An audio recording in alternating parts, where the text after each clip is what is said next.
being launched at 400,000 miles an hour out of the massive Bastillus. It's the Vox Cascadia podcast. Good job, Connor. We let you do the intro and you didn't talk about AdMech at all. I know. Well, it's like a giant gun. It's maybe AdMech importance or something. I mean, like, they like it, but like it says right in the little lore article that it predates the current, so it's like Dark Age of Technology on there. So that's pretty cool, this giant gun. Yeah, what they said is that people don't know where it came from and they don't know who built it, but it's just this god gun that they worship. There's no way it can be efficient at that scale, right? It's the Imperium. Is anything efficient? I guess so. It doesn't matter. How you guys doing tonight? I'm good. How are you, Tyler? I'm doing real good. So I picked up the newest order of shirts today, and gonna do a distribution tomorrow locally and ship them out shortly after that. Yeah, I saw those. Those are looking sweet. I can't wait to get my Pride one. Yeah, the Pride ones came out incredible. I honestly don't know what colorway came out the best this run. I'm so impressed with like just how everything showed up. So, Connor, what about you? How you doing, bud? Not too bad. It's been a good weekend. Excited by all the news we've had on Kill Team stuff. And we've now got a little kitty cam because we were feeding a stray. And it turns out there's like 2 or 3 other strays coming to our house pretty regularly. So that's been fun to watch. You feed strays and you're going to end up having more strays. Has this, so are you keeping this cat? I know you had a cat that was kind of rolling up to your house and you've been feeding. Are you just keeping the cat now? No, we don't. We haven't caught them or anything. The biggest problem is I have like a significantly not dangerous, but like bad allergy to cats, which is a shame because I really like them and I want to pet them because they're cute. But allergies say no. So if anything, we just want to take it to the animal shelter and make sure it's either like spayed or something, or if it could be rehabilitated, we'll do that. Yeah, you should definitely get it fixed, or you're gonna have more strays soon. Yeah, absolutely. I think something like a pair of breeding cats, or like 2 pairs of breeding cats, can produce something like 500 babies, like in 2 years. That is a wild amount of cats for 2 cats to come from. That's how we can repopulate the planet. But yeah, it's crazy. Like they lay like so many, and they're like ready to go like fast. So, Connor, besides not showing love to this poor stray kitten because you're allergic, what have you been up to hobby-wise?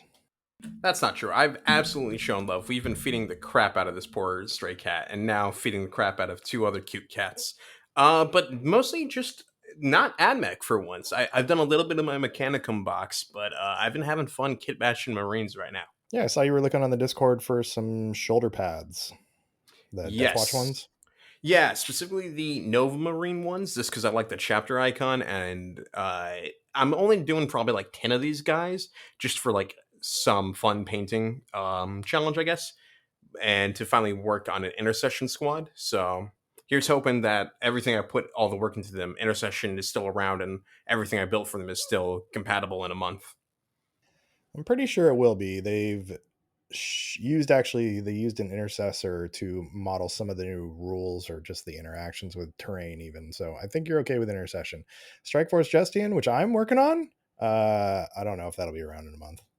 Yeah, that's a legitimate concern. I wanted to maybe do Strikeforce Justinian, but I'm sad that a lot of those shoulder pads come crafted onto their arms, because I definitely wanted to use that one of the guy throwing the smoke grenade. Well, I just for mine, I carved them off and used intercessor shoulder pads for what I wanted, because I made mine Black Templars and wanted to use the Black Templar kit. You just gotta be brave with those clippers and just carve them out and try it on a model that you don't care about first.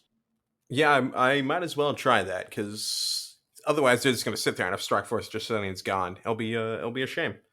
But yeah, Black Templars, that's what I've been using. Speaking of you painting them, great bits in those things, even for like doing a non-Black Templars chapter. Absolutely. It's one of the best kits they've released for Space Marines. I'm a Dark Angels fan, but like the Black Templar Sword Brethren kit, ooh, it's great. Yeah, that, and then the box with the, what are they? The Neophytes? Neophytes, yeah. Primaris Crusader Squad. Yeah, the Crusader Squad. Both of those are like 2 incredible boxes. You just get so many cool helmets in them, which is a real nice like thing. It does have a lot of good helmets to it.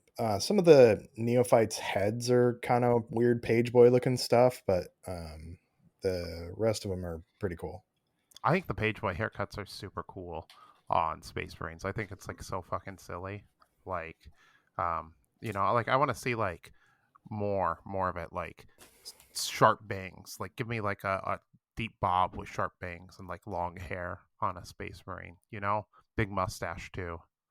Yeah, see, and I want mine to be like, well, I want them to be like Blood Angels. I want them to be, uh, high and tight military haircuts, not something that looks like they're coming out of the court as a court gesture.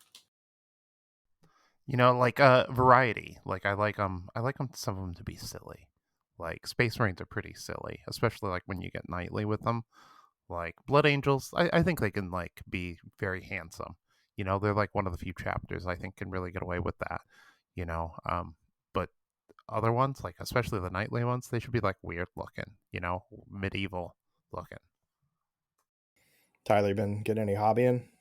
I mean, like, no, not at all. Like, my work schedule's been pretty erratic lately, and then I've been dealing with like a lot of the shirt stuff, and then talking to some vendors and things like that to try to get CRITCon just like dialed in. We got just over a month. It'll be less than a month by the time y'all hear this. So, buy your tickets now. Yeah, when this comes out, it should be a month from day 2. Yeah, exactly. That's crazy. So coming up fast. Super excited about it. You know, just yeah, it's a lot to do in this last little bit. We're in the home stretch. Yeah, we got a big push. I got a whole list of things I got to work on this week. So, Same but here. well,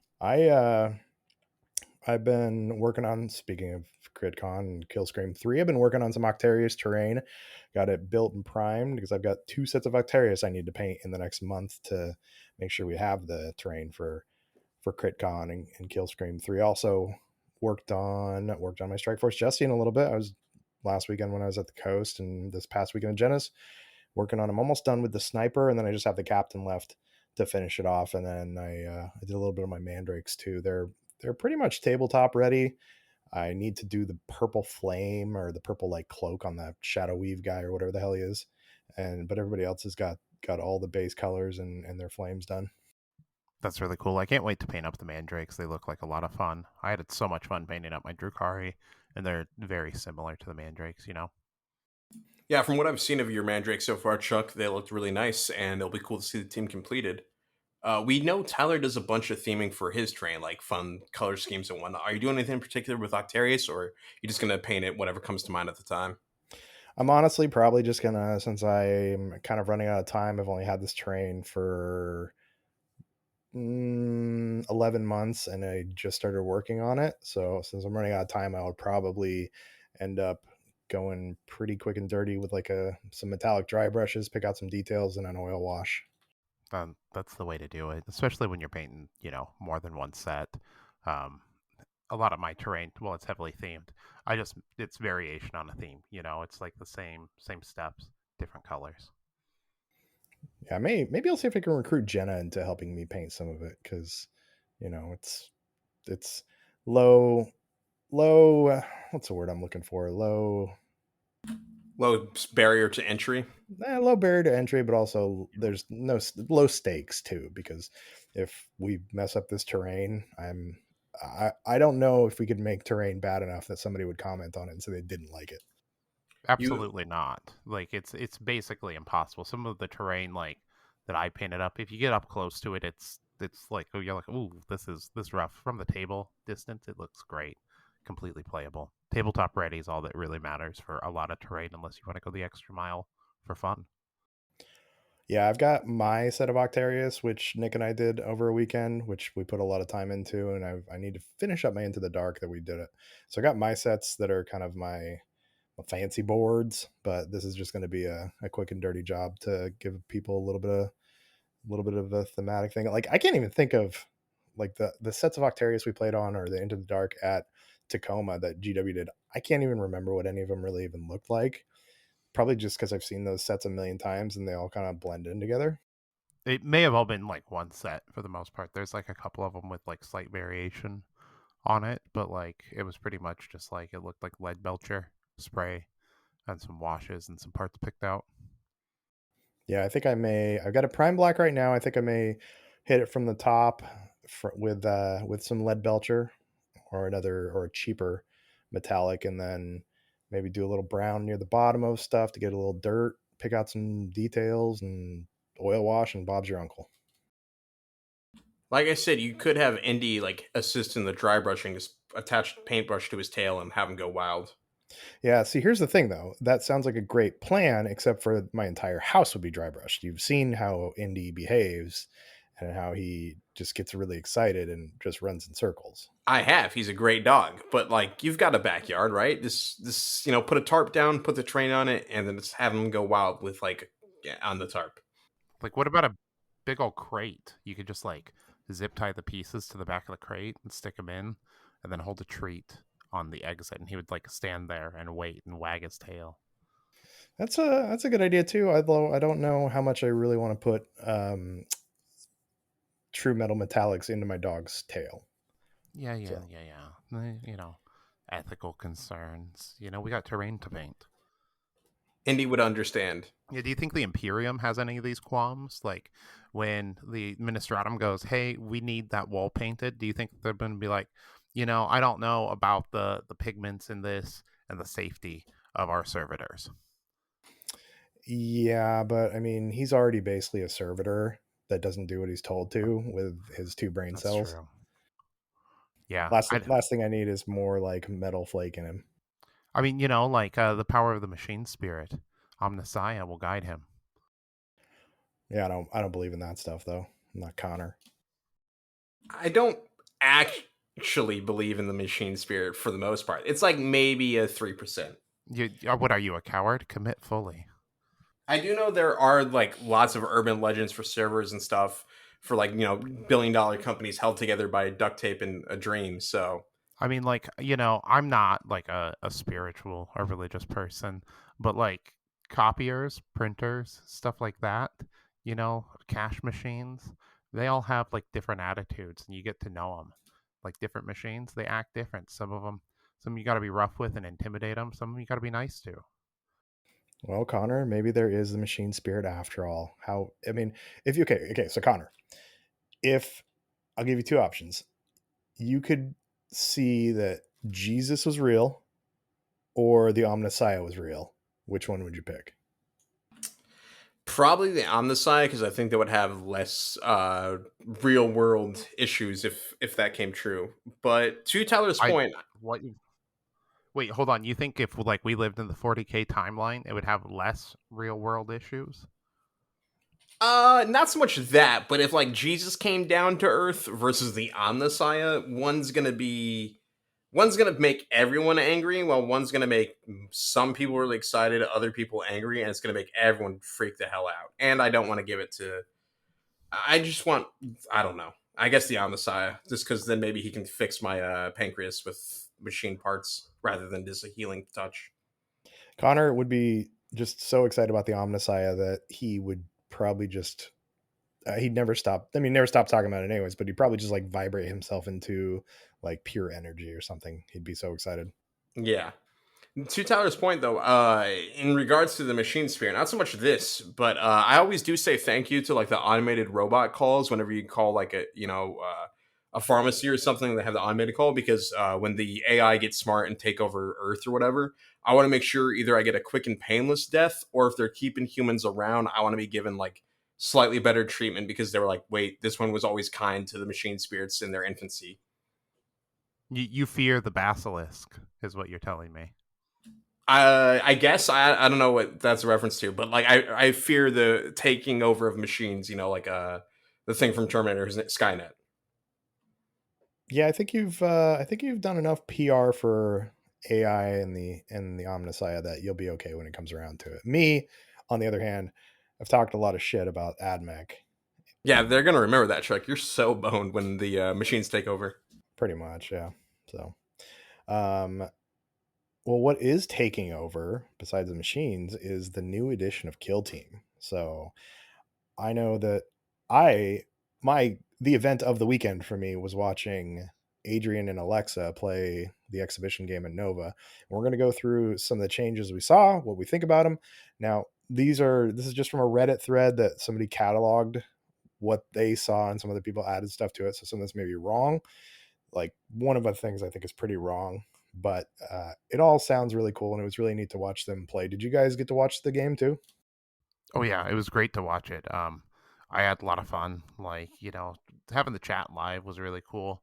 I just woken up from a nap, afternoon nap that went a little bit long, and I got into it like, I don't know, 30, 45 minutes late, and it was still going. Like it just started actually. So it was a lot of fun though. My partner was a little confused watching me and like why I was so like enthralled and like trying to like listen in on what they're saying with the interactions and stuff. Yeah, I watched it. I had a buddy over where he was watching some. We were watching some football that day, but I was like, "This is coming on at 4:45, and I'm going to watch this." He's like, "Yeah, that's fine." And then I think like your partner, how they were confused, how excited. Jen and I went to a birthday party on Sunday at a winery out in Forest Grove, which is like an hour away from us. And she made the mistake of asking something about the new addition to Kill Team and what's different and stuff. And so she got like a 30-minute long dissertation on how it's different, why it's changing, how scoring is changing, how it's you're going to be able to get points now where you couldn't get points before. And it's she was very sweet to listen to it. I bet I doubt she retained any of it because I was kind of manic about the whole thing. But Yeah, absolutely. That's exactly how I felt talking about it. I think Tristan on the Discord said it best. Like, it seems like the pond got deeper in like reference to Kill Team. Like, there's a lot more going on with the game. It seems like there's a lot of new ways to like express skill and just kind of like play with the structures of the teams and like how they interact with the terrain and other teams and objectives and attack ops. It's very, very exciting. I'm so thrilled. yeah, Connor, did you watch the stream? Yes, I did. I was there like 15 minutes early, and it ended up being like 15 minutes late. So I was very concerned, like something had happened and it was going to be canceled. But no, it was fun to watch live. It was really cool that they got like actual players to do it too, rather than just like people from GW. Because well, I'm sure they could do a fine job seeing it from people that we both kind of know and are actual players, so they're not going to be giving it like the full like corporate level of speak is really cool. So shout out to GW for doing that. That's not something I've seen them do before.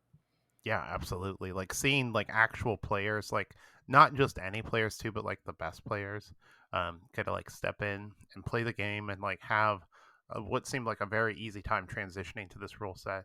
I'm sure they've had a bit of time to prep, but like it's just really really cool that they did that and like to see how how these players who we've seen in our community and some of us got to play or play against regularly.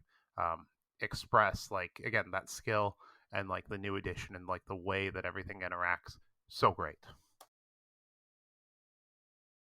Yeah, I think it was really nice because whenever a new team gets revealed and they put it on Warhammer Plus, it's awesome to see the new rules, and they show the rules up there, which is nice because they didn't really do that during the stream. But then you also have the very nice people at Games Workshop who are putting way too much like feeling in it, and you actually got real players playing with real feeling rather than the like super excited over the top feel that you get from the Warhammer Plus versions of it sometimes. And they play the rules correctly too, which the Warhammer Plus people don't always do.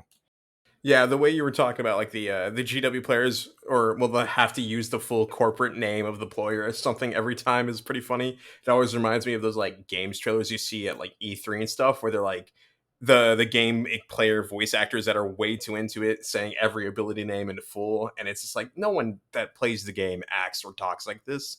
So having actual players do it just meant it made it feel that much cooler, or not even cooler, but just like more realistic and better, and was more exciting to witness. I did like that they also didn't have, now the commentators are commentators that are really good commentators, but they're not kill team players, and you could kind of tell that. So I really like that most of the commentary came from Adrian and Alexa, and you could even hear at times where they, I think it was the main GW guy, I can't remember his name, was actually asking them to like slow down and explain more, which was cool because they could have easily just let the two of them play out the game and not worried about the people watching it at all. And we get what we get.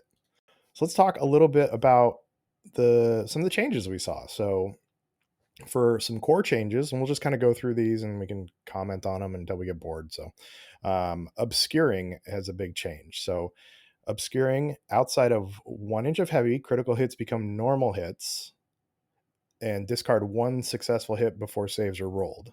You're still a valid shooting target, so there's no non-reciprocal shooting, it looks like. If one operative can shoot, they can be shot back. Looks like the damage is going to be lower, and then you don't have to worry about that 1 to 2 inch range. And then also they mentioned something about obscuring can stack with cover position properly.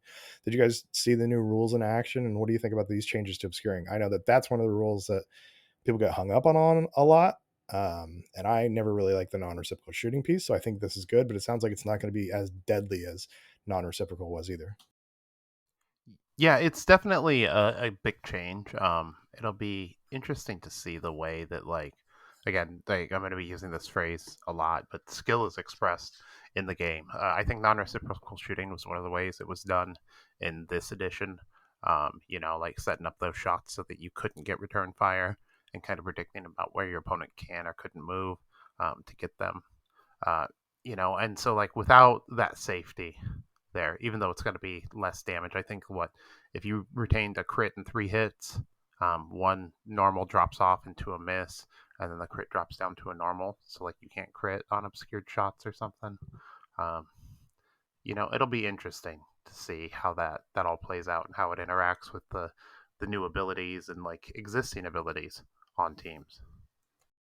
Yeah, it's a good change in my opinion. I think that as much as I liked being able to set up non-reciprocal shots, it was something that was just a little bit of a hit or miss for newer players, which was always a shame. Even if it was something that once you kind of got, you could understand it. But as long as there's still the ability, I think that if like one party, like player A, could have a shot where they're shooting at someone and that shot is not obscured, but then if player B from the same spot tries to return fire, but their shot would be obscured, I think that's fine. I like that idea because it's just something that's going to happen. So I think as long as that's still in it, it'll be cool. And I do like that at worst case, you can always put damage threat out there, which is nice rather than just sometimes you're not able to connect with the target you need to, which is always a shame.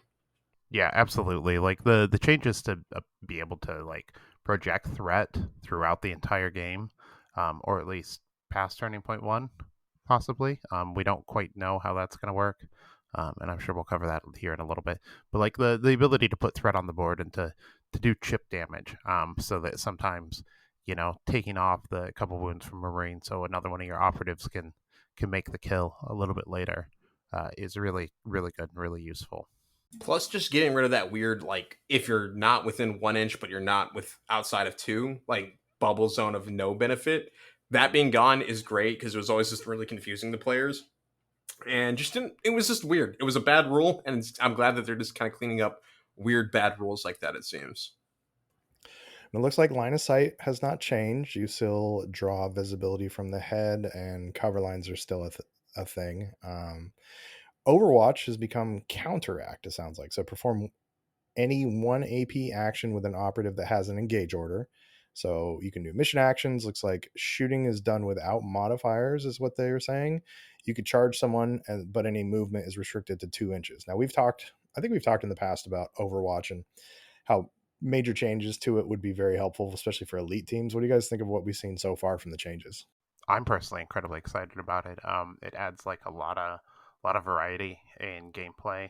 It also means that like you can't just like safely, charge and body block someone now, and be safe. There's a chance that they're going to fight you when they get to Overwatch or counteract. It'll be interesting to see if the same kind of penalties apply across the board. Or if stuff like Implacable becomes like way more powerful for legionaries. Yeah, the fact that the modifiers might not apply, or at least that's what the post is saying, is interesting to me. I love counteract as an action. I think it's a great addition. I like that you can even move, even if it's only 2 inches, because sometimes that's just going to add up. That'll be super useful. Maybe not doing it with a penalty might be a little crazy, but there's only a handful of teams that'll super affect on that regard, and most of the times Marines, when they were making Overwatch, were ignoring the injury penalty depending on the team they were playing, or not injury penalty, but Overwatch penalty. But it could be pretty good. I like it as a change. I think it's really neat, and it's just nice because no more hiding in engagement range is a good factor. Yeah, that was always kind of a could be a frustrating thing, especially if you were like a two APL team and somebody charges you. Now you got to spend either both APL to get out of combat or try and get out of combat with somebody and you can't really do anything, especially if you didn't want to fight them. So now if you can, now if you have the ability to just punch them or even like slide back or pop a mission action or something, that's really nice. I like the changes. I'm hoping there's some other options too. Yeah, speaking of that, I was just thinking, they could take it from guard. Still allow you to shoot in engagement range, but maybe at that point you suffer the -1 to hit, kind of like guard does. Maybe then if you do fight, or if they fight you or something later on in the turn, you have a significant penalty to that. But that'd be cool too, because that way then they can't wrap up like important gunners, like guardsman teams that can't, that don't want to be fighting in the first place. We saw some changes to Vantage as well. It looks like Vantage now lets you retain one automatic normal hit called Accurate. Second level Vantage lets you do two automatic hits. We saw some second level play in on the new Volcus terrain. The middle ruin a second floor basically, and apparently the floor provides cover now is what people are thinking, but we have no word on how Vantage works with light cover and orders. So do you guys like that? I mean, we had like deadly shots or whatever, or deadly vantage before. I can't really remember what that was though. I don't think I've ever even played it. Yeah, I think it's basically the same as Punishing Vantage on there. Does it remove Conceal on like cover now though? Still? We don't know because I don't think that ever came up in the game. Uh-huh. So I'm not sure. From the notes, they said that we don't know if it does yet. I mean, do you think it should, or do you think you should be protected I behind mean, cover still? it's pretty like to add automatically retained shot is pretty. That's a pretty huge buff if it also removes light cover from stuff. That's kind of crazy, honestly. Two retained shots on like a really tall building for some teams that's not going to be too hard to get up on, and like that's nasty. I could see maybe it removing the cover bonus on like the second and third floor vantage, but personally, that this is the change I'm most hesitant with, just because retaining dice is always super good, and it's depending on the teams, it's really easy to get on Vantage. So it could be pretty brutal. Like if for example, we were talking about it, me and Brandon.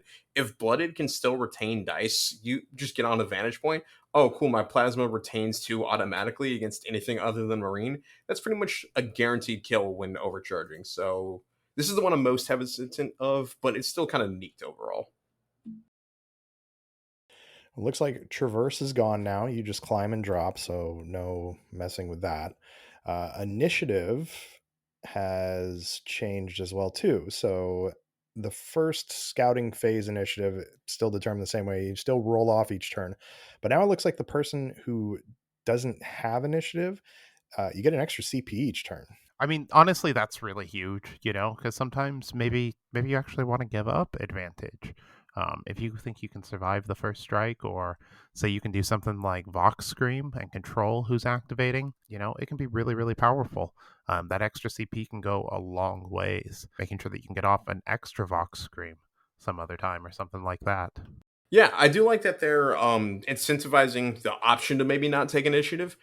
Personally, I'm sad to see that it's for all intents and purposes the same thing of just a dice roll off. I was hoping that it would be a bigger change because I still think that turn to initiative might be more powerful than anything else in the game. We'll of course have to see with all the rule changes. So it's nice that there's at least a bonus, but this was something I was hoping that would get a more significant rework, especially with how much scouting got changed.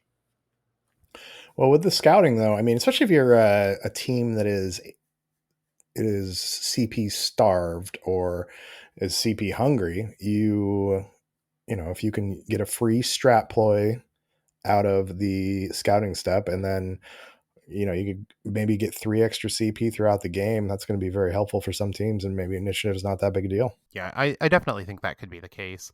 I think that there's teams like that will probably be able to survive that alpha strike on Turning Point 2. Especially because we don't know how the CP economy is going to change in the new edition. There could be a shakeup. Ploys could be adjusted. Maybe there's a lot more ploys we want to be using more regularly. Yeah, and I don't remember. I think they still gained the same amount of CP playing the approved ops. Didn't seem like they had any extra CP besides the initiative ones. So one thing they changed as well too is it looks like ranges to objective and tokens are measured to the edge from the edges of the tokens actually, rather than the center of the tokens. So, but you have the 1 inch control range in it still. So the tokens, it looked like they were about the same size as the regular ones. So I wonder if our objective markers are gonna still work the same way they did. And basically, if you're touching it, you'd be in control range. I'd hope so, because if we have to get a bunch of new objective markers, that would really suck. I Yeah. think based on what it seems like, I think it's still going to be almost the same range. I know at least right now, the Boarding Actions book came out, and they specifically call out objective markers are a 40 millimeter base from one end to the other, and then the range of control for that is 1 inch, which is like 3.8 inches. It's a little bit smaller than our current one, but I'm hoping that will be at worst case the new range of the objectives, if not exactly the same. Of it, the objective is a 2 inch circle and then another inch of control, so it's still 4 across. Yeah, that or we're gonna either have to do a lot of trimming of our objectives or hit up with a marker or something to block off that extra edge. Oh, that would Yeah, suck. that's gonna be rough. Like, um, yeah, we're gonna have to see how that plays out. May have to refund the objective marker order for Killscream 3. Hate to get someone stuck with an old set of objective markers right before the new one drops. Yeah, well, as soon as we find that out, we should make sure that we communicate that and maybe modify our order even if we need to. But Yeah, um, absolutely. which is a shame because I love the mouse pad objective markers we have, and the new ones for Killstream look amazing too. So hopefully it doesn't work like that, and we can continue to use our old toys.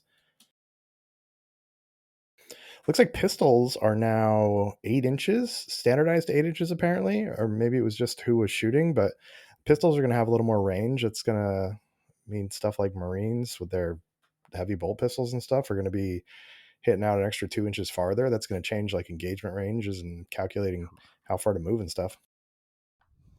Yeah, that's gonna be really wild. 8-inch plasma pistol, like that's crazy. Just in general, like um, on so many liters, like it really makes them so much more effective. Wonder if we'll see changes to stuff like Melta, or if we'll still have some 6 inch guns in the game. I mean, that And would make sense. Like Melta having a little bit shorter range than plasma, but hitting a lot harder. then one thing that I called from when they showed us the tokens originally is that at least in this game they only played with 3 objective markers. So we went from 6 in the current edition down to 3, which means but something, maybe we'll talk about this a little bit more. They didn't really play the objective as much. It was a very different game. Like Adrian, I think it was, or maybe Alexa, one of the two, really wasn't on the objective, and there's different ways to score. But what do you guys think about going down to 3 objective markers from 6? I was excited about it, especially when I thought objectives would be the same size, because now all of our sets are twice as valuable. It's an interesting change. I'm not sure really what to make of it because we still don't have a perfect view of how scoring works. I think it's nice for elite teams. People always talked about lower objectives would help them, but I'm like, that's also going to help every team because it means there's less points of contention you got to worry about, and that will help everyone. So it might result in what they were talking about as of a more killy game because you're going to be focused on significantly less areas of the board. Yeah, it seems like they've really like diversified the ways to score. The game seems a lot more asymmetrical. One thing I really noticed about like the dynamics of the game that they were playing is that they weren't playing the same game pretty much. How they were going about doing their scoring and like trying to achieve their objectives was pretty vastly different in between the multiple units or multiple people. Yeah, they had, like I said, one player was going for more their secondaries, or their single secondary, and then they had the kill ops, and then staying away from the primary, and one player was going more primary and not worrying about their secondary and still working on the kill ops too. And then we'll talk about scoring in a little bit, but yeah, it does feel like they're playing a very different game while still the same, at least with the scoring. And one thing that it says it on Reddit, but I mean, so it's on the internet, it's got to be true, is all operatives deploy and conceal, and they can change their order when they activate Turning Point 1. Well, we haven't got any confirmation on this, and Brandon was saying like he didn't see it anywhere in the stream, and I don't know where it came from. But so let's just pretend this is actually a real rule. What do you guys think about that? I like it because I think it gives you more flexibility, and it'll make the game more killy. I mean, it definitely lets like that first turning point be like heavy pressure. Like it's either get out there and score, or make a big move, or put yourself in danger. I think it could be really interesting. It's going to make people have to think a lot more about their deployment and like what they want to do. I think it's overall probably positive. Overall, all of the changes I've seen, I think, are positive for the game and the state of where we're at and where we'd like to be as a game, ideally. A little bit more competitive, a little bit more um, like flexibility in how you play and you again express that skill. Connor, what do you think? So that one I didn't see happen at all, so I'm not sure where it's coming from. So I don't have a ton of faith in this one being accurate. If it does, I'm normally a pretty positive person, but for this one, I wouldn't be that big of a fan of it because I like the mind game aspect of okay, only so many of my opponents and my operatives are going to be on engage. How can I use these?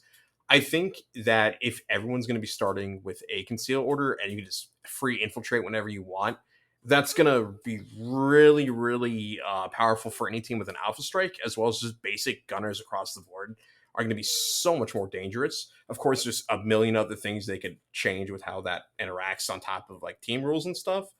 But I don't like it off the top of my head based if that was the only change and everything relatively stays the same. Just because I like the idea of if you're going to have a threat turn one, you and your opponent both know, and that creates a very cagey dynamic between the two of you. I mean, does much really change? Like, since your opponent can activate anything at any given time and flop it over, um, doesn't it just kind of change like how you deploy? Nothing's necessarily like out in the open right away, since we'd all be deploying on conceal and hopefully in cover, right?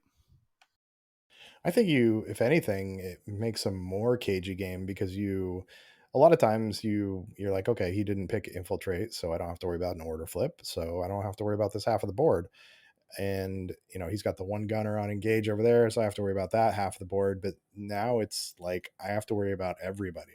Yeah, exactly. Especially with only 3 objectives, too, instead of 6. You can't just go, oh, I'm just gonna rush out and push all 3 objectives and put him in a bad spot since he didn't choose infiltrate, or he didn't deploy that gunner in the right spot on engage, or I got an alpha strike and I was able to take out his one threat.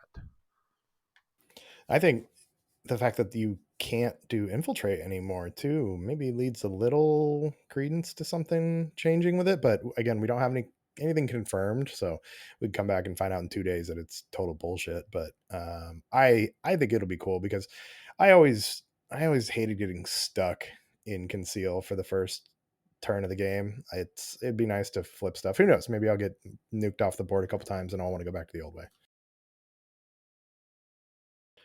So we talked scoring a little bit. From the Reddit thread, we have looks like the primary mission is the crit op. It's max 2 VP per turn, and you don't score it in turning point 1, so max 6 VP total.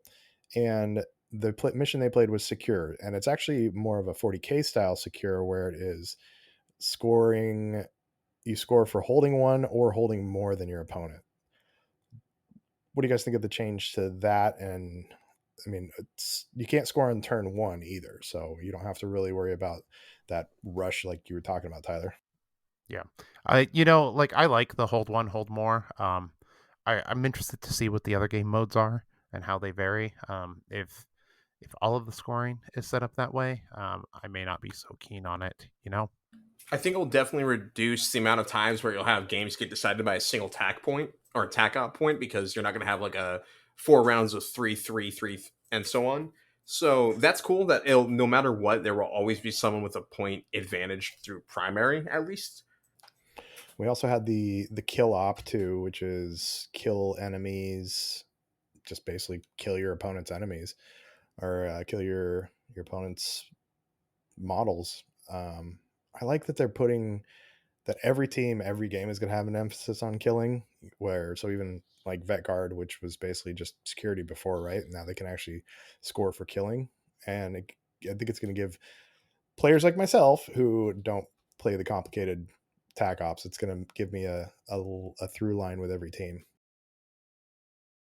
Yeah, I like this one. I hope there's still the potential of I get tabled but still win the game, because that's always very fun feeling. But as far as I know, that seems relatively still possible. But I do like that this is going to reward teams that, hey, if I kill like a quarter or not a quarter, but like 3/4 of my opponent's teams, I should get rewarded for that, because even if they're like, Marines and a Vet Guard is a rough matchup, because no matter how many bodies you put down, they just have more to go. So it's just a nice little thing to do, because sometimes you're not going to be able to reach the objective, but taking out an opponent's piece and getting rewarded for that's always nice. Tyler, got any thoughts on the kill op as we've seen so far? Yeah, I'm looking forward to tabling my opponent's turning point too. Yeah, I mean that sounds about right for you. Yeah, like you guys can't score your secondaries if you're off the table. It's true. So, and speaking of secondaries, they're still called tac ops, but looks like you only pick one of them, and it's still a secret secondary, and then you reveal it when you do it. So they previewed two of them: plant beacons and confirm kill.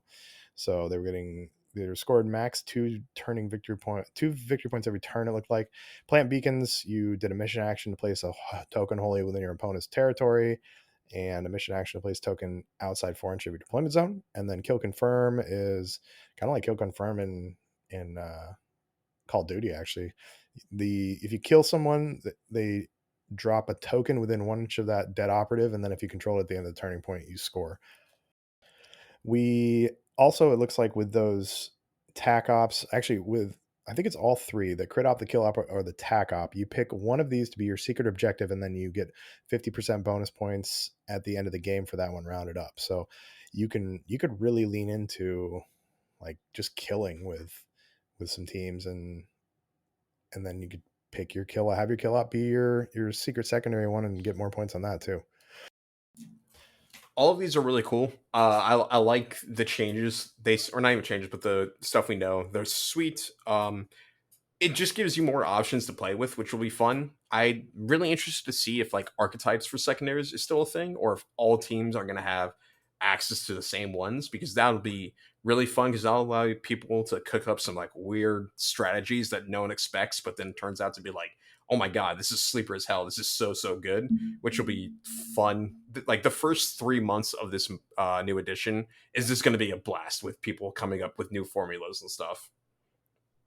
100%. Like we're in. It's gonna be a whole new game, like whole new meta, like new ways to play the game and like win.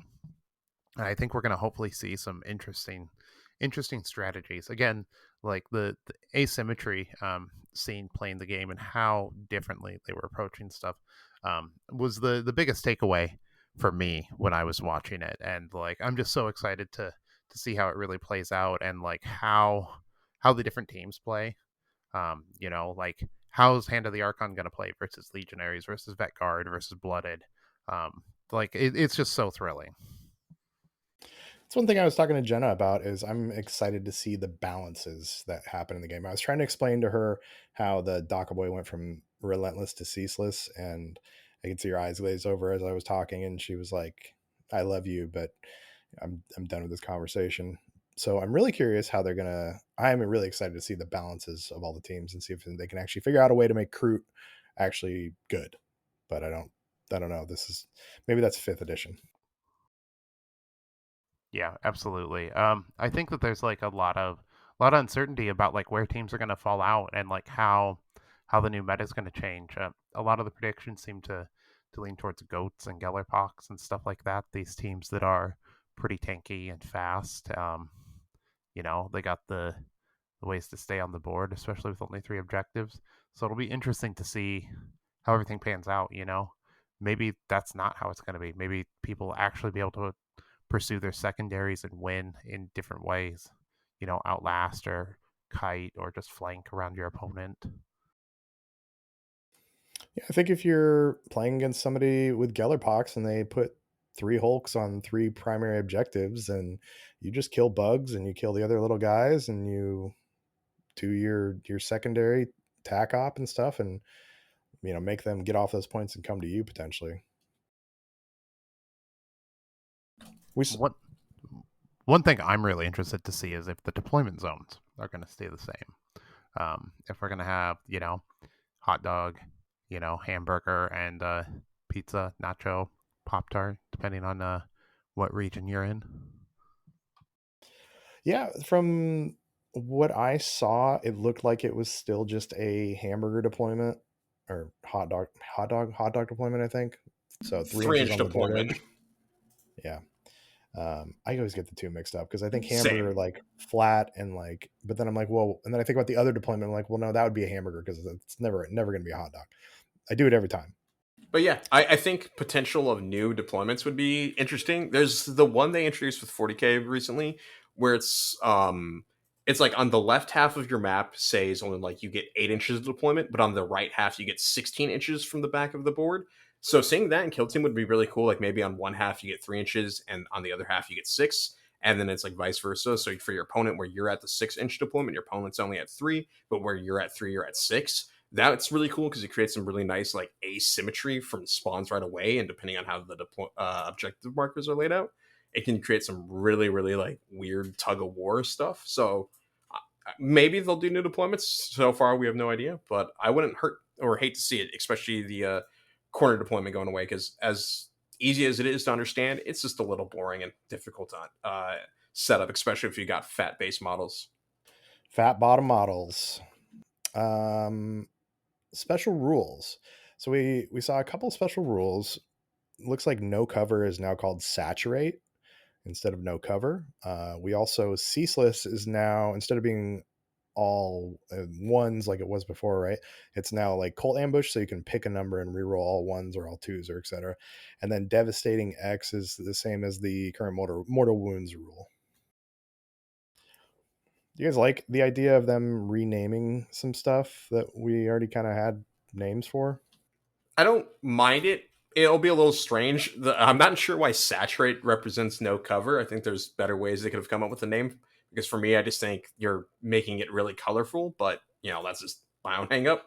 But overall, it's fine. I'm glad that Ceaseless is getting a pseudo buff, I guess, or just like that, because there were so many things that were essentially Cult Ambush that it needed a keyword. So I was like, well, they'll probably get a keyword, and it will. And that's just because it's just Ceaseless but better. So that's fine.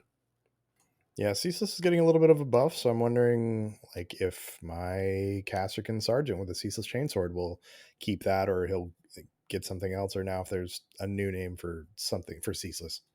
I hope Yep, maybe I hope to God they don't keep what current Ceaseless is. Give us a new keyword for what Ceaseless, like for Colt Ambush, and call that Ceaseless, and then keep current Ceaseless on our new one. Because if they do that, then I definitely have an issue with it. But I imagine that current Ceaseless is just gone. really interested to see what they do with Torrent, you know, to fix that, hopefully. And then also Fusillade, you know, is Fusillade still there? Or is it gone? Has it been Has improved? Fusillade ever been there? You know, in that one edge case, two edge case. Yeah, when you're dealing with like Blooded and Pathfinders, it was useful, but it'd be nice if it's finally a real keyword. We saw a little bit of the equipment too. So the new token equipment. So there was an ammo equipment placed down. It was a 0 AP action to use. It wasn't removed, but they only used it once, so we don't know if it can be used multiple times. But the operative that was standing next to it got balanced for one shooting attack. We saw utility grenade choices. You pick a combination of 2 grenades from smoke and stun. When you drop the smoke grenade, this is kind of neat. You place a token, it stays for the rest of the turning point, and then it's removed after D3 activations in the next turning point. Do you guys like the fact that smoke's hanging out a little bit? Yeah, I think that's really good. Like it's like a nice balance on how long smokes are around. You know, it gives them some utility, but it's not all the way until next time that operative activates, because then you just activate that operative last unless they're in an ideal position.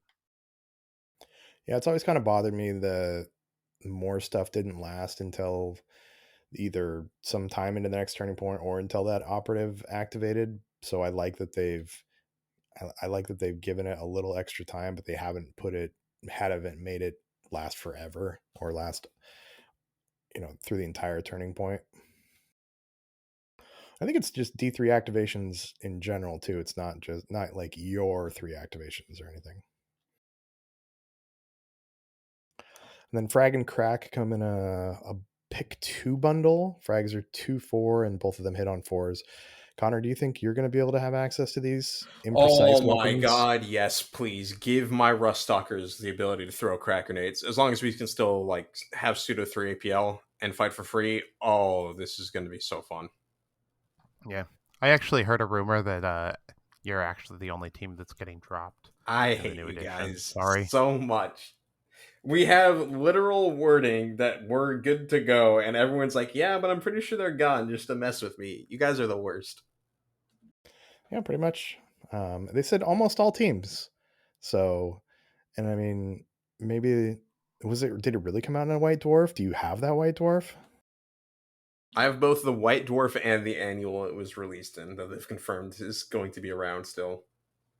No, they said most teams, They said, not all. I hate you guys. They Almost they all. literally said all annual 2022 teams are good to go. So you know what? I know how to Where'd they read. say? Where'd they say? Show me. Are you being Show me, for real? Rachel. Show me, Rachel. I need to see it. Posted the image not even earlier today. Let me scroll up and find it. And actually, what they said was annual 2022 teams, I believe. Right? No, they said annual 2021 teams. They did say 2021. that, and then they changed it to Which 2022 okay. because the 21 annual never existed, Yeah. and it No, linked to the current one. I just like to place just a little bit of doubt in Connor's mind No, because he knows it's going to happen. We know it's going to happen. But anytime we give him a little bit, I can hear the panic in his voice or even through his typing that like, what if they are right? what if I Yeah, don't know it's how to easy to read? get his goat. Like I call that getting someone's goat. You know, like that, like light teasing. My partner, it's easy to get her goat. Like little Don't be stuff. taking my goats. Yeah, no, I'm. We're getting your goats. And it looks like anyone can use the grenades you bought, and then when you've used them up, they're gone from everyone. So apparently, you can. Basically, everybody has access to a grenade. You don't have to put it on a single person and then watch that person get nuked off the board and not use any equipment points. You guys like that, or do you like the old school? It had to be on a dude. I mean, like that's crazy. Like honestly, every time I read or I'm reminded of something that's going to be coming in this edition, I'm like, oh man, that's so crazy. It's definitely going to change the dynamics again if it's true where we can flip orders first turning point willy nilly. Any threat could be a grenade coming right at you, especially if you get 2 crack grenades. Like that's scary. GA2 guard running up on you, 2 crack grenades right away. Whew. Yeah, the way they made it sound is that I said Frag and Crack come in a similar pick 2 bundle. So I wonder if you can take 2 of the same grenade now, and they're getting away from only being able to take one of them. As cool as this is one of the ones where I have the most questions of, just because there's not any direct wording as far as I know from GW or from what we saw on the stream. It would make sense. It sounds realistic and plausible, but it's just something that I'm like, I have not read or seen it, so I can't fully trust it yet. But permanent team wide 2 cracks, that'd be good. That'd be really, really good for a lot of teams. Might be too good. That might get nerfed if that's true. I mean, cracks they're hitting on 4s now though too. So they're That's the not hitting same on thing too, is 3s I haven't anymore. seen anywhere where it says it hits on 4, so I don't know where that's coming from either. I think they may have tossed one and seen from the person that was rolling is where that Yeah, probably came from. that's fair. I think there was maybe that in the stream, but I'm curious about whether that's all. I don't remember who threw it. I'm assuming if it's a crack, the Tau probably don't have it, but they hand wave it. It's just the Tau version of a crack grenade. So I wonder if it's based on the operative's ballistic skill, or if they're just team wide or game wide for him now. But if teams still have a lot of access to rerolls and you can use those on crack grenades, that can be really powerful. Yeah, and a couple of the Volcus rules that people picked out were building floors are into the dark close quarters, so lethal 5, etc. now. So I think if you're inside a building, it counts as, or maybe if you're shooting into a building, it counts as being like on into the dark and close quarter rules. I love this one. I am so excited for this. I've wanted for a while where like you could have a mix of open and into the dark, because if you're fighting in a building, yeah, a flamethrower or an exploding grenade is going to be more dangerous than if you're out in like the open field or whatever. So I like this change. It's really really cool. And I'm excited to see hopefully something helping flamers be more relevant. Yeah, the thing that kind of tangent to this, like with the buildings and the layouts, or like them having, the special rule is, are we going to see like a whole bunch of layouts pre-printed on the cards for how the terrain is supposed to go? Um, you know, it'd be cool, but also kind of worrisome, just because of some people in the community's tendency to be like pretty pedantic about how stuff is played. Like, oh, that's not the right way to play with your terrain and stuff. And I just think that may be pretty interesting. Well, maybe it will be like with how each set of terrain has its own kind of special rules. Like these will be the Volcus rules, and we have things you can do on Into the Dark, and we have things that you like Scramble that you can do on Octarius. So maybe this will just those rules will just apply to this rather than um, other sets of terrain. But I guess you could also just be like, we're playing this like Volcus. Yeah, I think like if it's the primary set, we may see some bleed over, and like how all of the games interact with it. Are we going to see like different, um, like, is it like a bastion or whatever they're gonna call it for like the inside of the buildings? Is that going to be like a pre-measured size, kind of like in 40K? You know how they have like their little templates and everything that they lay their terrain on. Yeah, that's. I'm wondering if you have to just have like, if it's not for enclosed walls, it doesn't count as close quarters, or because I think there was a couple spots on the board that had just like a half wall or 2/3 of a building, or excuse me, like 3/4 of a building. So it'll be interesting to see how they handle the rest of those rules. And I think this week is when we're supposed to be getting more information about the boards themselves. So hopefully we'll get a little tease tomorrow, since all we found out today was about the big gun. I hope we get a big gun terrain piece, like even if it's just like a part of it. I think you'd have to. I mean, the scale that you'd have to have it, would it be the entire floor of a board? Like I was thinking, like maybe you fight inside of one of the guns, or like how we saw the troopers drop in underneath the guns. It kind of looked like, Yeah, like but into the loading bay or something. Mhm. What if it's like 3 boxes and you can build it all together to make one mega gun? I still don't know if that would be the right scale, but it would be neat. I think worst case scenario, GW, give us a cool hologram of the gun, like they did for the Into the Dark terrain, where that one set came with the hologram table. Speaking of holograms, there's that rumor engine with that hologram, and it's just like some weird building. Do you remember that? I don't know which one you talk. I don't know which one you're talking about. No, I'm not I'll pull it coming up. up. Hmm. Well, Tyler's looking for that. Another thing that they talked about was if you're fighting over walls, the operative inside the building is treated as the attacker. So basically, even if you charge someone, if they're standing inside the building, they count as the attacker, and I assume we get to fight or parry first. I'm interested to see how that works with overall terrain, because I know there's something like that exists for the Morok like walls, but it requires the person that would be normally the defender who now counts as the attacker. They have to be within 1 inch of the wall, which would make more sense to me because some of those building footprints are really big. And if the person is standing in the direct center of the map or the center of that footprint and I still charge them and they still get attacker, that feels kind of weird, because it's like in that case they're just standing in the open of a room. But if they're next to the wall and you're fighting over the wall, that makes more sense to me for getting the Yeah, I attacking think it bonus. was. I think it was just over the wall. Like is what I saw. Like not in the middle of the room, but like when they were fighting over it.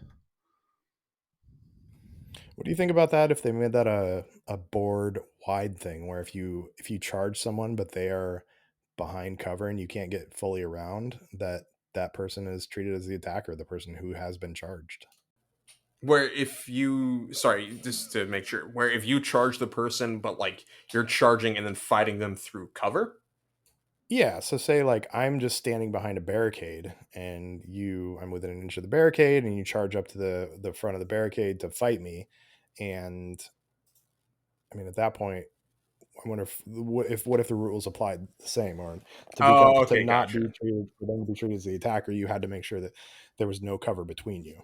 I think that can be interesting. I would prefer if it stays just heavy terrain because the barricades aren't like that big, but it would make sense why like fighting through heavy terrain, like trying to fight someone through like a destroyed window is going to be really difficult. Regardless, I think it's a cool mechanic to kind of make. It was something that was neat in Morlock that you never used, which was a shame because I think it is really neat and thematic of like fighting over a rampart is going to be difficult. Yeah, I think that it's only like while you're in the building and up against the wall and fighting over it. Because I think that like being inside of these buildings again like confers some kind of buff to you in general. Just like, it seems like a lot of different stuff is playing with its state. Just like shooting into it with blast or torrent is going to give you lethal 5, you know? Yeah, I think it's nice that they have some special rules for fighting in buildings, though. Hopefully, it's not too complicated and you don't lose all the flavor of the open maps. So I see that picture, Tyler, and we'll make Connor put it on the Yep, Instagram so already y'all can follow copy and along. pasted it. And yeah, it looks like a hologram, but it looks more like an is that their old It the is. I kind of remember old tower? I remember when this was posted originally, I saw a comment in Reddit that it's essentially a hologram of one of their original, maybe not original, but like an old piece of terrain from like 10 or 20 years ago, which is really cool. But they might be bringing it back for Kill Team, which would be sick too. Maybe they'll bring that terrain back entirely. I don't think they're going to bring the Fortress of Redemption um, back. That was a pretty big and weird piece of terrain, but it is what it looks like. So if we're gonna dig into the lore and like kind of theory crafting and rumor and all that stuff, so in the Chalness sector, involved factions are in the Imperium, obviously, but you got Sisters of Battle, you got AdMech, you got the Imperial Guard, you have Dark Angels, okay, and the Fortress of Redemption was the Dark Angels fortress back in the day. And then as far as like other factions, you have the Tau, you have Gene Stealer Cult, and you have a little bit of Chaos, but not too much right now. So it could be one of those. Okay, yeah, I just googled it. I thought it was only like the tower and then a single the build little like things into it. I didn't realize there was a whole other offshoot. Yeah, that seems pretty big for an official thing to be brought back. I would like to play Kill Team on this because it would be sick as hell. But I think that's a good idea. If like we already kind of know this is in Chalnath, so I'm hopeful that means we're getting another proper sisters team. Hopefully proper battle sisters. Seeing like a loyalist version of Night Lords where it's chapter specific team would be kind of cool. Dark Angels would be neat. They've got a bunch of neat stuff. And then I don't know if you guys read or saw the speculation today as well. But since it specifically called out the flash kits, I think, or the freebooters or whatever on Volcus's moon, that's a good hint. We might be getting a new orc team as well. I've been saying orcs for over a year now, so I just want to throw that out there. Anyone y'all listening, I've been saying it for a long time. Told you orcs were coming again. It's weird because with an NDA, I didn't think you could talk about that stuff. Well, if I had one, I couldn't. But theory and rumor crafting from over a year ago, that wouldn't be part of it. So, my personal predictions for this season, I think next we're getting flash kits, and the what the pirate guys. The I can't freebooters? freebooters. I couldn't remember the name for a second. Yeah. And then we're getting some abhuman team of Ratlings and Bulgrins. So that's the current rumor. And then I think after that, I think we're gonna get Grey Knights versus like Vashtor. Um, I truly believe that. And then I think that the last box maybe, even though I don't want it, Tyranids, and probably Sisters. I think Sisters would be a good shoe-in. It kind of fit there, or some other Imperial team. When you say Vashtor, do you mean like Dark Mech? Like all the rumor engines we've been seeing that look very Vashtor like? Yeah, Dark Mech, Vashtor. I think that like Dark Mech is like going to undergo kind of like a transfer. That's going to be like a very like 30k thing, and then it's going to be like True Mechanicus, Legions of Vashtor for all of like the kind of mechanical chaosy stuff as a general thing. Of course, it'll still be in the lore, but like as far as a line, I think it'll be represented by Legions of Vashtor. I wouldn't mind that. That'd be cool, and it would be fun that if because we always have like the loyalists and then their chaos counterparts. It'd be neat if there wasn't one that was like a direct 1-to-1, like how there's Marines and then Chaos Marines and then Evil Guard and slightly more evil Chaos Evil Guard. So it would be neat if it wasn't just like AdMech but evilly, because that's already AdMech as it is.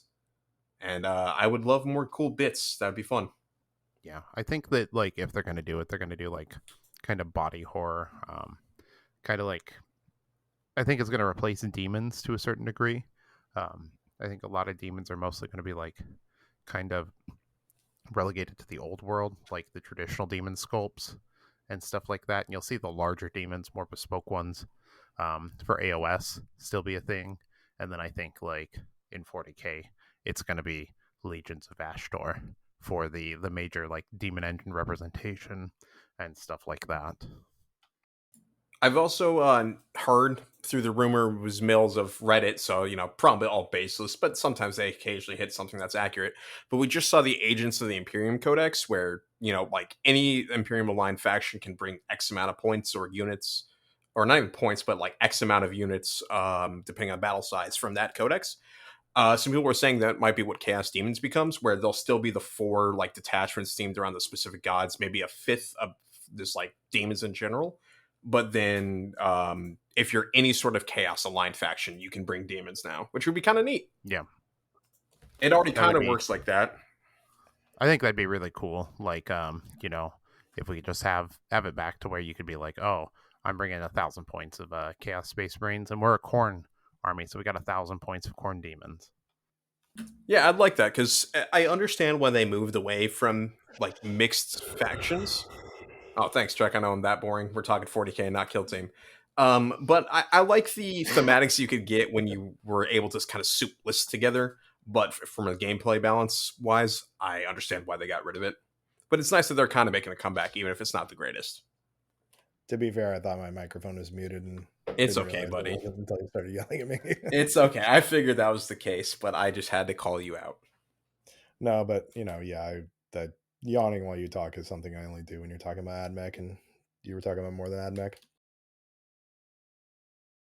Did you guys have anything that you wanted to see from the preview that you didn't? I personally, they deployed, I think Adrian deployed, or maybe Alexa deployed 2 ladders, and we never got to see what the ladders did. So I was kind of bummed about that.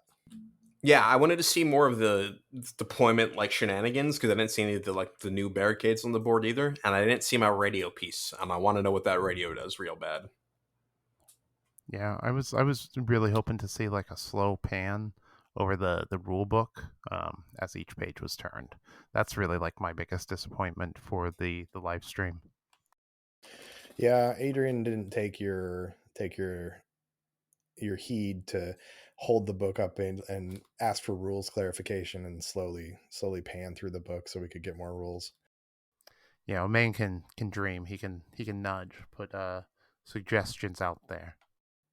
Overall, though, I was very pleased with the stream. Technical difficulties aside, and the fact that it got started late aside, but I think this is a great way to debut the game. It'd be cool if they did this anytime like new teams even came out to give us a little bit more of a teaser.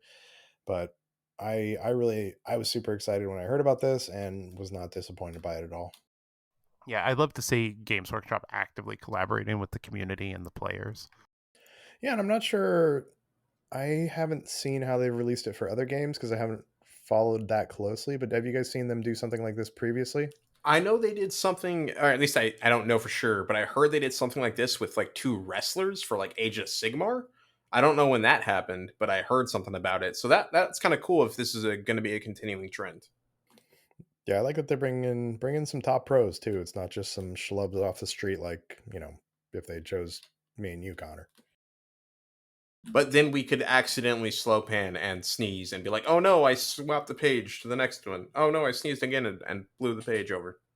Yeah, knowing how good I am with rules though, I would get everything wrong and the GW would have to spend the next hour and a half after it confirming the rules and how they were correctly supposed to be played. So maybe that would be a good benefit.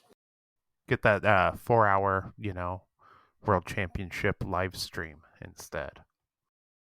Yeah, that's what I would turn it into.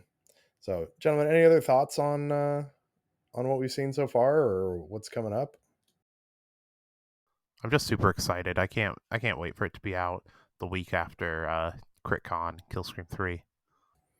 Yeah, I wanted to drop the week after CritCon too, so I can spend the entire weekend building my plastic models and painting my scions. Yep. Or not my scions, my Vespids, so I can shoot Connor off the table. Connor, you're gonna have to paint at a reasonably fast speed on these. No more. You're gonna have to like paint them fully together. You might even have to enlist somebody to use an airbrush. Are you prepared for that? No, but I'll do my best. I will get them done. I can promise you that. I will make sure I don't do anything else that week if we do get them. So then you can drive up here, or I can drive down there, and we can kill each other like good chums I mean, do. I think we're all gonna have to have a get together shortly after, um, to play and review the game and kind of see how everything goes. Yeah, for sure. And my house is kind of in the middle, so hey, I'll host. You Yeah, yeah, cheap it bitch. is. Yeah. Um, yeah. So we haven't done in a while. We haven't answered any questions from the community. Now we've been saving the questions, and I've got a Google Doc. So let's answer a couple questions before we close this out. Sounds great. So, from the Ask Vox Cascadia channel on the Kill Team Cascadia Discord, we've got the first question from Greg. And Greg says, what two operatives would make best enemies to friends buddy cop movie? Can't use Exaction Squad and they have to be from different kill teams. So, I mean, I personally, I think it's going to be the Disciple of Yelindra and any one of my Casterkin, probably my Melta, because you know how much I hate that stupid grenade. That's Disciple of the Yelinda, right? Yeah, yeah, it is.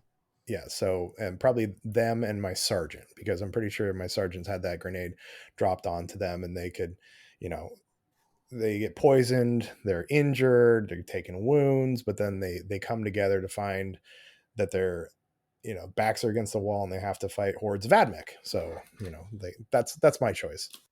I think that's a really solid choice there. Like it pulls in your personal history on the lore, which is always nice. Like a little bit of fanfic there. Yeah, I'm writing. I'm shipping them in my head right now, even too. So I'll write that for next week. Yeah. What is it? An archive of our own. We're gonna get your fanfic up on there soon. Yeah. There's a deep dark place on the internet where I've got it posted right now. Hell yeah. I got a couple picks for this one personally. I think the Hexorcist, kind of like really militant, crazy preacher, street preacher, and the Anointed, a guy who goes demon mode at any moment. Like that's like classic buddy cop right there. Now, can could the Hexorcist actually shut down the demon mode? Is that one of their abilities? I don't honestly, I don't know. I've never looked at that interaction. Like if you're already in demon mode, can they just like turn off your demon mode? I think they can.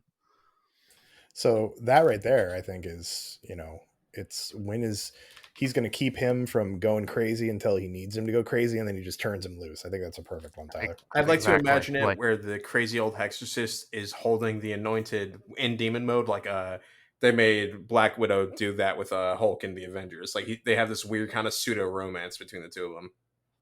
Connor, what about you? You got any enemies to best friends. So on a level I've always wanted them to explore in like proper Black Library or any sort of like relation, I want to see like a whole sister of battle like Superior and like a Skitarii Alpha, because they both believe in the Emperor but in very different ways, and the ways they worship them are different. So I'd love to see that interaction of like they hate each other for how they worship the Emperor and then become friends having to fight off like cultists or Tyranids or something.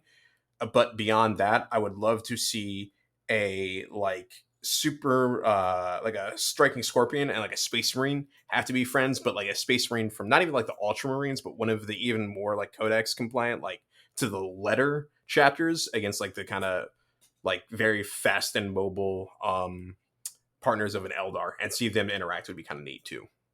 Absolutely.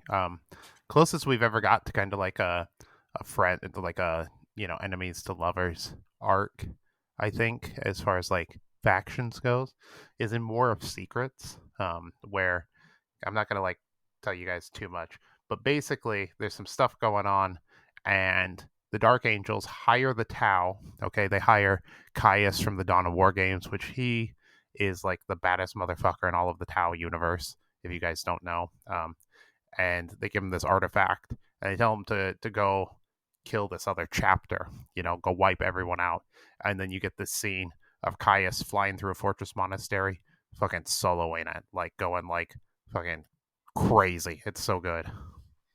Is that the guy from the Fire Warrior game? Yeah, and Fire Warrior, Dawn of War, I want to say. It's one of those, but like just like an absolute monster. So And then we have Addie has a couple questions. Let's pick one of hers. Who's the greatest swordmaster in Kill Team? So which operative would be the greatest swordmaster in Kill Team? has to be swords. She said swordmaster. Can we have equipment? Does equipment change things? Like, what are the rules here? Yeah, let's just go somebody who fights with a weapon. So you can't pick like a Hulk. Okay. Fights with a weapon, and like, are we able to give them equipment to change stuff? Sure.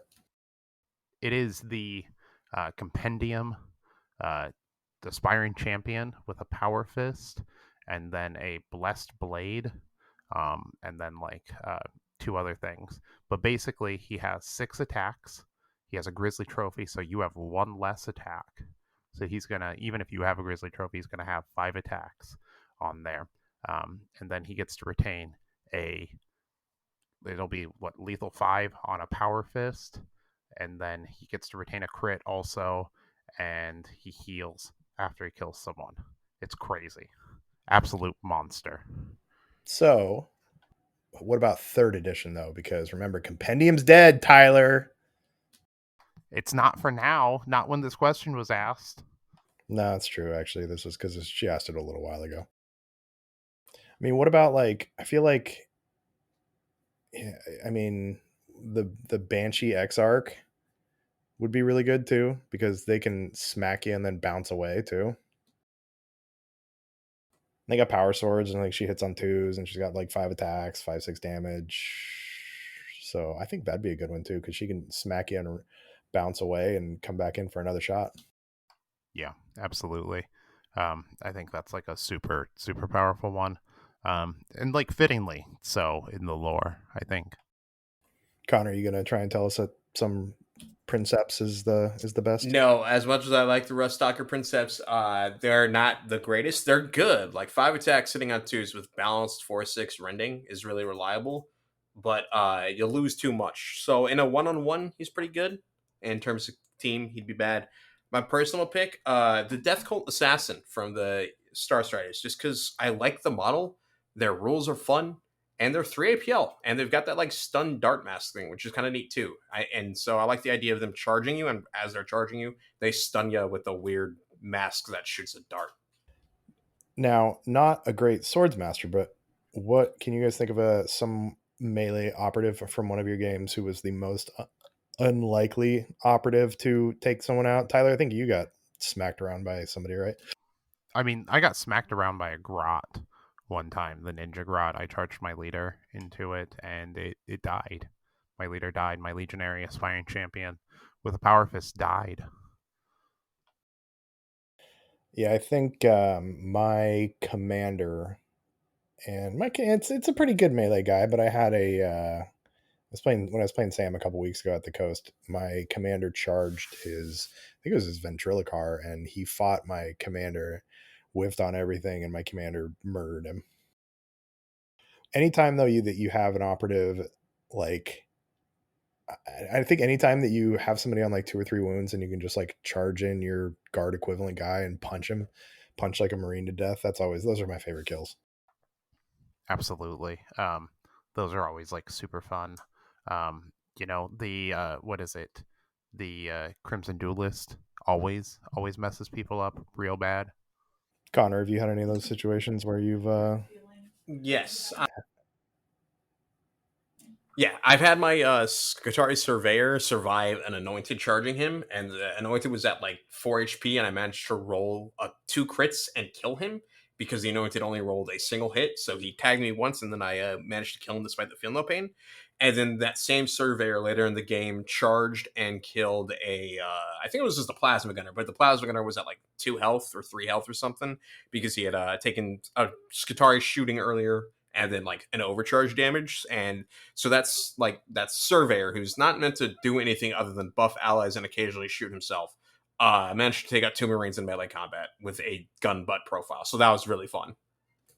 Yeah, I do love those. Anytime somebody with like a gun butt or something, especially when a melee monster kind of whiffs on stuff and you end up putting them down, those are super fun. Yeah, it always feels so good.